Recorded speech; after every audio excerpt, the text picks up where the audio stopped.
Alors, on est bien entendu à Maman Bangis pour l'épisode 2.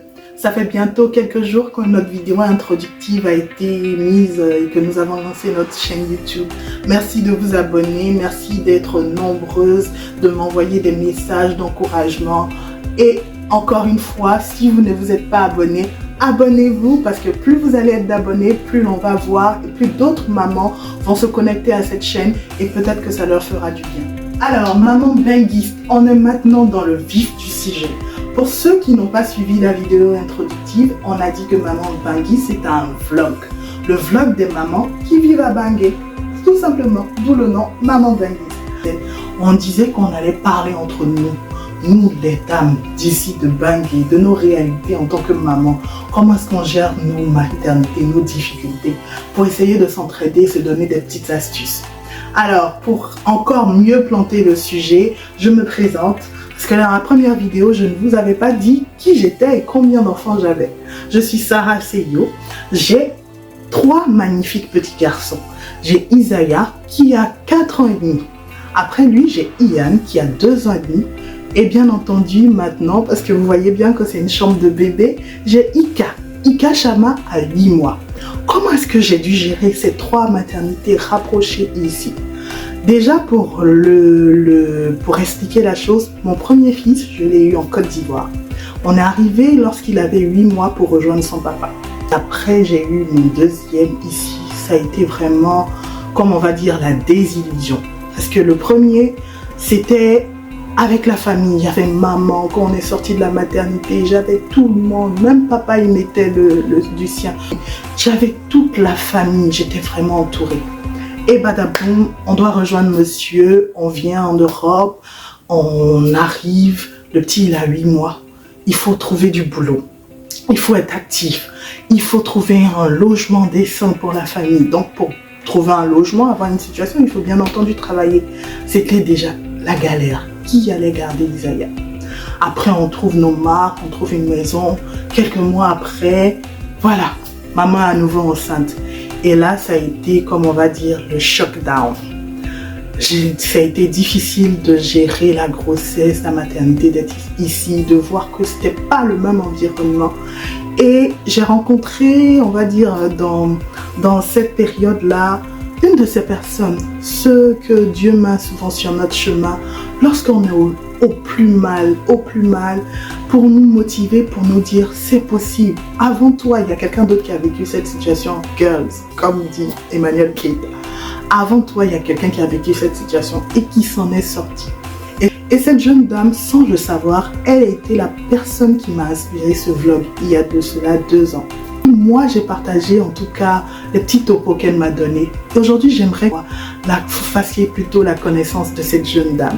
Elle s'appelle Patricia Ada. Elle est maman solo et elle est en même temps créatrice d'intérieur. Pas juste décoratrice, créatrice d'intérieur parce qu'elle crée des meubles, oui.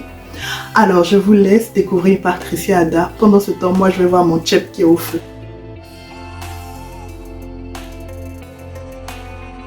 Présente-toi pour nos mamans, s'il te plaît. Bonjour les mamans baguistes, je me présente Patricia Ada, maman solo de 3 magnifiques petits garçons, donc Kael, Isaiah et Mathéo. La petite histoire, je suis arrivée du Cameroun il y a 22 ans. Donc je suis arrivée, j'ai fait mes études, par la suite j'ai travaillé et j'ai rencontré le papa de mes garçons, donc on a eu nos enfants ensemble. Bon, ça n'allait pas, nous sommes séparés.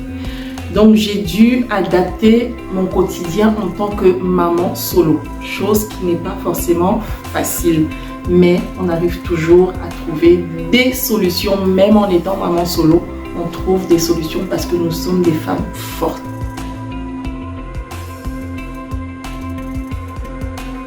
Au début, je le dis clairement, c'était difficile, il fallait trouver ses repères, il fallait savoir comment gérer le quotidien, faire à manger, faire le ménage. Ce n'était vraiment pas facile. Mais à partir du moment où mon premier fils est rentré à l'école, j'avais donc les 2 autres, les plus petits. J'ai commencé à m'adapter, à trouver un petit peu mon rythme. Je m'organise par rapport à à mon entreprise, ce n'est pas facile. En tant que maman, sincèrement, ce n'est pas facile d'allier enfants, maison, entreprise et autres. Ce n'est pas du tout facile. Mais comment je fais? Moi, en général, je préfère que les enfants soient à l'école.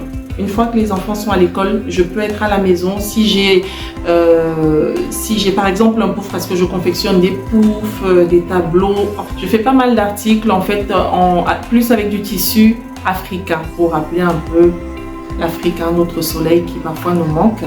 Donc du coup, une fois que les enfants sont à l'école, si j'ai des commandes, c'est à ce moment-là que je vais travailler, quand il n'y a personne à la maison ou parfois quand les enfants sont couchés. Ce sont des moments où j'arrive vraiment à être concentrée, sans bruit, sans cri, sans appel de maman, maman, maman. Donc c'est à ce moment-là que je me retrouve dans mon univers et je fais ce que j'ai à faire. Il m'arrive également parfois de décorer des salles ou de faire des décorations pour des baby showers. Donc là par contre je fais appel soit à une copine, soit à mes sœurs pour qu'elles puissent me garder les enfants. Donc à ce moment-là je prends du temps, je vais dire ça comme ça parce que c'est du temps pour moi pour pouvoir travailler aussi sans enfants.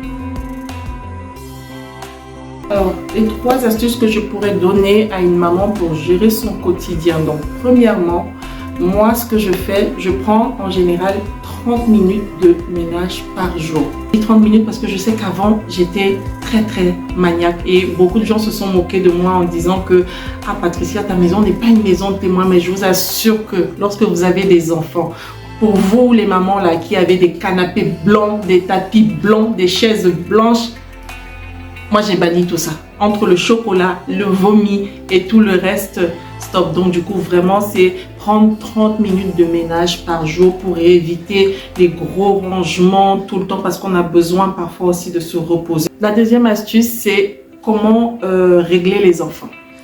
Alors, moi, par rapport à mes enfants, dès le bas âge, je vais dire ça comme ça, quand ils étaient bébés, je leur avais déjà donné un rythme. Tout petit, il dormait dans le cosy, juste à côté de moi, mais pas avec moi. Parce que quand on commence à dormir avec les enfants, plus ils grandissent, plus on a du mal aussi à se détacher d'eux. Donc du coup, je leur ai donné un rythme. Et puis en grandissant, je leur ai à partir de 20 h, tout le monde doit être au lit. Tout le monde est couché, il y a une histoire de raconter, un livre de la Bible, une histoire de la Bible qu'on va raconter ou autre. Mais c'est 20 h, tout le monde doit être couché. Sinon, on va avoir des enfants qui vont se réveiller la nuit. Maman, j'ai peur. Maman, j'arrive pas à dormir. Maman, donc vraiment, il faut pouvoir régler les enfants. Nos enfants doivent être réglés. Donc, troisième astuce, c'est comment je m'organise au quotidien par rapport à tout ce que j'ai à faire, comment je planifie ce que j'ai à faire.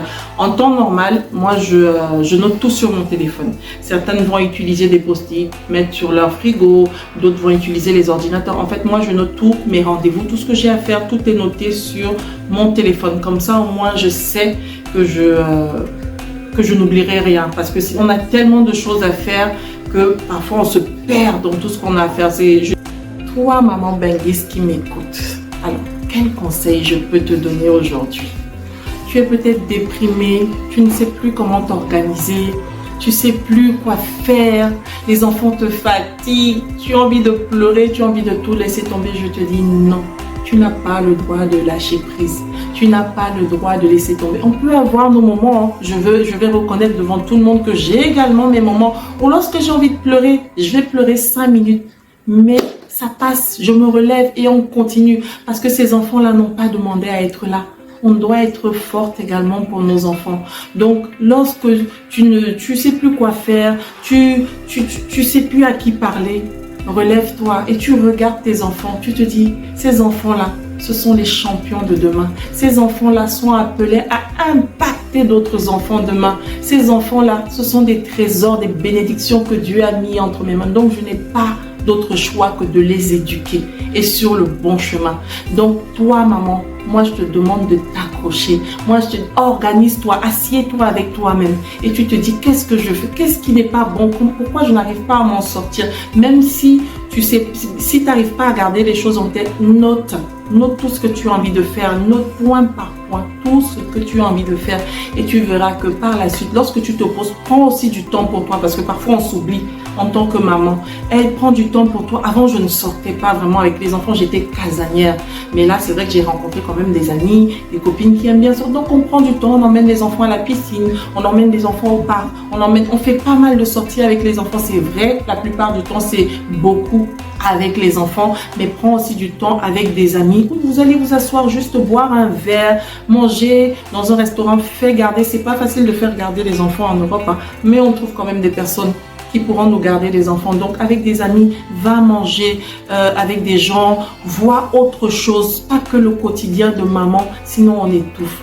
Donc, Dieu nous a donné la vie, hein. On est là sur terre pour vivre aussi. Donc, je t'encourage et tu es une maman forte.